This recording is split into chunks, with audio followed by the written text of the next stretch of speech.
Hi folks, welcome back to the Horde. I figured I'd show you a little of my Speed Defies Gravity bike. Let's see, today is, I don't even know what day it is. I don't know what time it is. I don't know anything today. So, it's 3 p.m., 68 degrees, 35% humidity. Look at that, we upgraded to providing humidity now. Look at us. And it's Celsius. 20.2, and today is the last day of April, 4:30 Thursday. This one says 68 degrees also. So what am I up to today? Where have I been? Let's see, last night I went into work, really just wasn't in the mood to be there. It wasn't too busy, so I asked my boss. I said, "Hey, John, could I have a half night?" And he says, "Yeah, you got to burn your vacation before we get taken over by the new company. You got quite a bit on the books. Why don't you get out of here?" So I took a half a night of vacation, came home, couldn't sleep, right? Big surprise there. Managed to get a few hours, got up this morning, got the F-150 filled up with gas, ready to make its trip upstate, put some gas in the Grand Caravan, jug of gas with stabilizer, because I don't want any more trouble with that thing. It's bad enough it's got brake problems now. And bought some pork for a pork feast. Got some nice sausage and southern ribs, as they call them, and just, I guess, stew pork. And what I do is I'll first cook it for a couple of hours, low temperature in the oven, somewhere around 300 for a couple of hours. Then I'll drain off all the fat and the juice and so forth. And once I do that, then I hit it with barbecue sauce, put it back in for another hour, let the barbecue sauce kind of candy on the sausage and the pork, and it is just wonderful. I mean, it's amazing. Just love it. Also want to hit that with some macaroni and cheese. Cat's a little cranky. She feels as if she should be inside, and she's not, so she's cranky. About this rig, a couple of things. First of all, I put it back on its original ignition system. When I did that and tried to start it for you guys a while ago, I forgot to hook up the spark plug wire. Yeah, I know, Harvey's a genius. So now the spark plug wire is hooked up, and check this out. Hopefully it doesn't shoot off the jack stands and go running across the floor.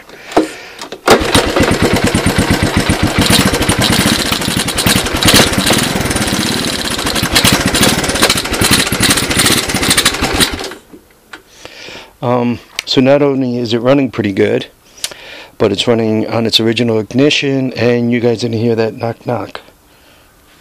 Let's see if I can't get it to run for long enough to get into gear. That's out of gas.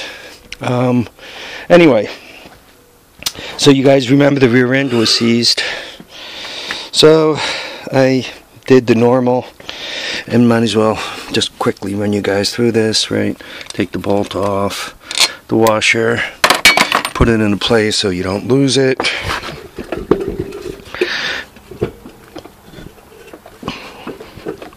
The one-handed man. Take the wheel off. There's a pair of these here, right? They're already loose. So take these, the washer. Once again, try not to lose anything. This comes off.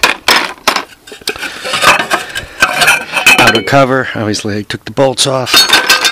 When I got it this far, I was able to tell that this was rock seized up against the brake shoes. So I drilled holes in it, right? And Used the screwdriver, which is currently hiding. Anyway, used the screwdriver to kind of loosen the shoes up against it, tapped it, loosened, tapped it, loosened. So got that loose, and you guys could see there's no shoes on here. Here are the shoes.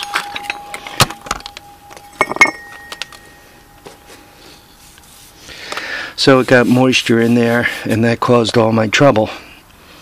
So I got that all done up. I have no spare brake shoes in the Horde. I have a set on order that should be here next week. Monday, Tuesday, something like that.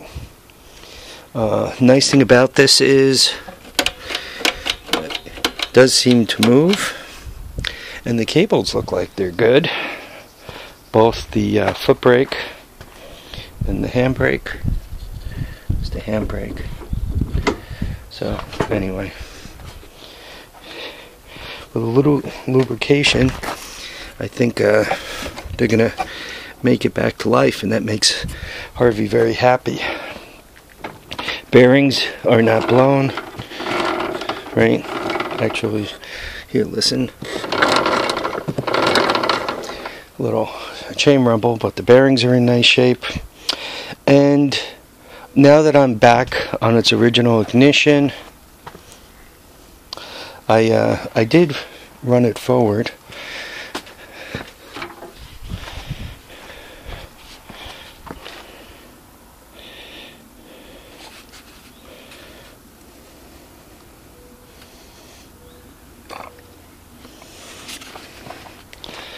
One of these days when the place catches fire, you guys could all laugh because of the way I spill gas all over.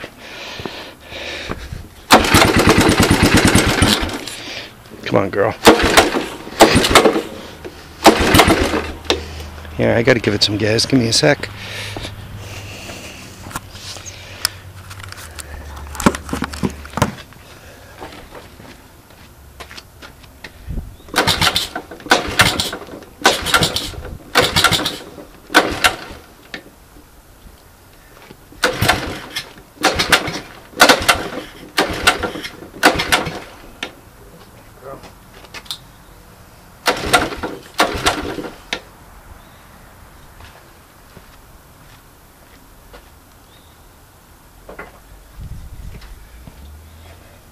Starting fluid.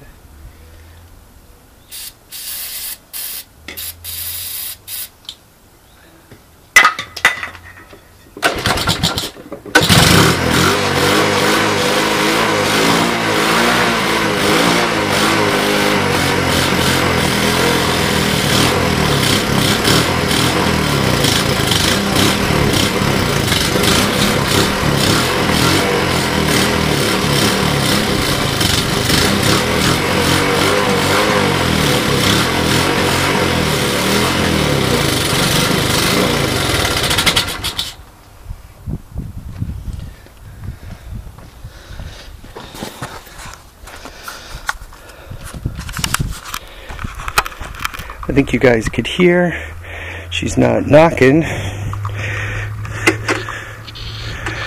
Let's see if she'll start in gear.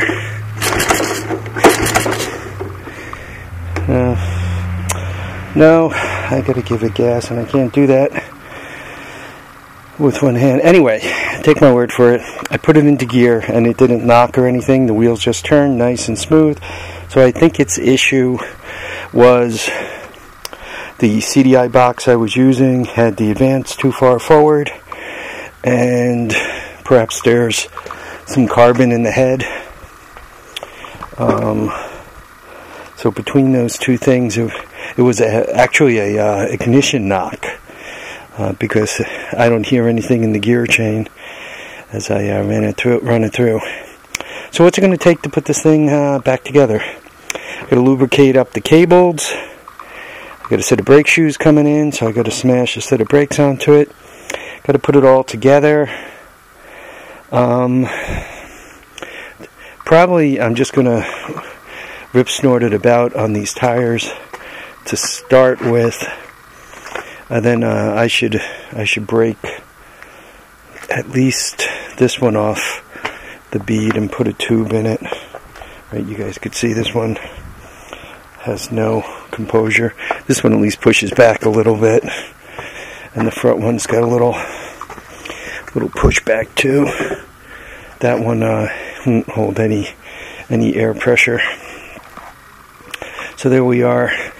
To take these things apart, you see that gigantic wrench on the ground, which is part of this set. These are on sale right now. You can see metric down there. These are on sale at Harbor.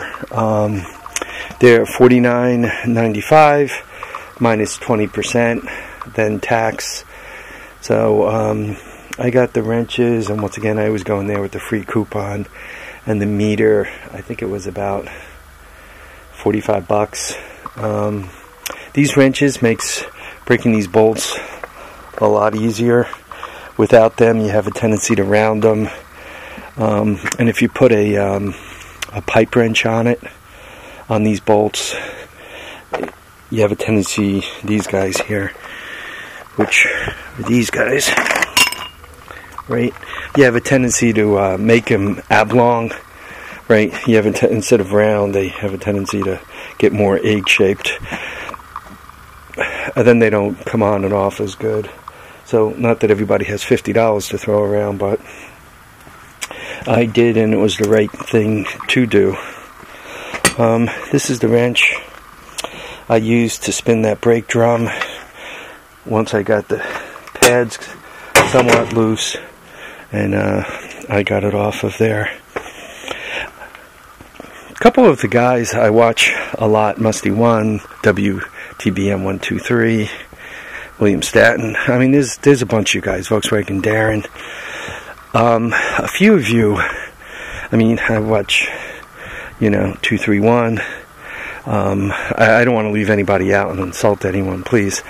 But with a lot of the videos I watched, particularly years ago, I always felt as if guys were like real experts at things, like Musty One with the Volkswagens, VW Darren with the Volkswagens, Wild-Eyed Northern Boy with a lot of the body work he does.